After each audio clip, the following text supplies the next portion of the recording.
But there are other things like say customized patient handling, and there are other options. I'll discuss all them together. So we go back again. So we just start from a new prescription. Let's suppose we go to that same prescription and just replace it. Now here we added the drugs one by one, right, from the list. So it's kind of a tedious thing. Now we have to search every time. On the left side there's my favorite drug list that you can populate. Like add yourself. I clicked on this one. Add remove button here.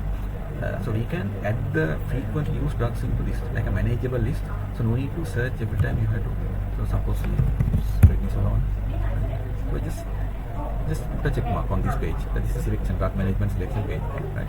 And so you are putting amoxicillin, so we can put this amoxicillin also and the syrup just then we go and if you start prescribing the next patient or just reload and show you.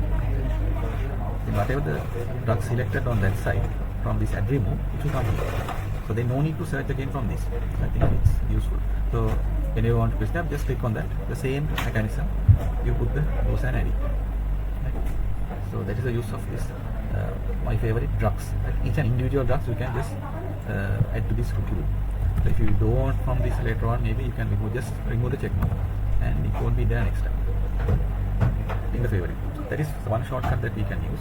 The other one is, suppose we put large lists, large drug lists into prescription. So suppose for the next patient also, if you want to put the same drug, we have to add one by one. Like suppose this for a nephrotic patient or maybe asthma patient, this common list you can save into your my favorite group. So after prescribing in that patient, so we just add, there's a button add above list to my favorite group. Just if you click on that, right? Now here automatically the complaint, if you remember, this is the complaint we have put there, so it automatically loads here. If this is for only our account, so this favorite, so you can put anything to identify this drug list. Suppose asthma details, whatever you can put, and then save it. Okay, if you put okay, then it will be saved to this my favorite group type. If you go to that my favorite group, so whatever this group just I added is added here.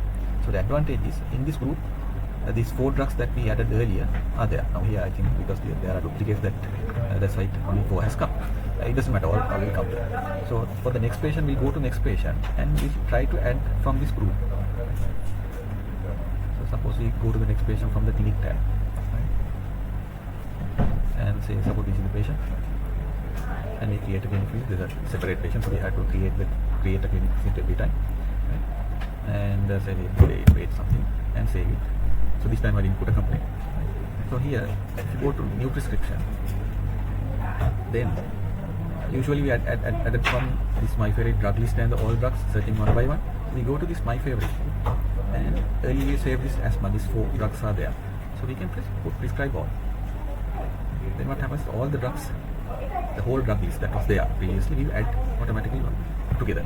So here, then after that we can change the dosing and the duration and everything. And if any drug is not needed, just remove it. And if you want to add the drug, you can add from here. Now we are in my favorite group tab now. So you can click the my name by name tab, and the previous usual screen will come, and you can search and add the drug. Right? Search or maybe from the favorite. So this I'll just put one here and add. So the basic idea is you can add from my favorite, like bunch of drugs together. So if there are predefined like common drug list for particular patients, like for nephrotic or whatever, then we can define to ourselves, and each and every time we can use that. And then remember to send to pharmacy. That is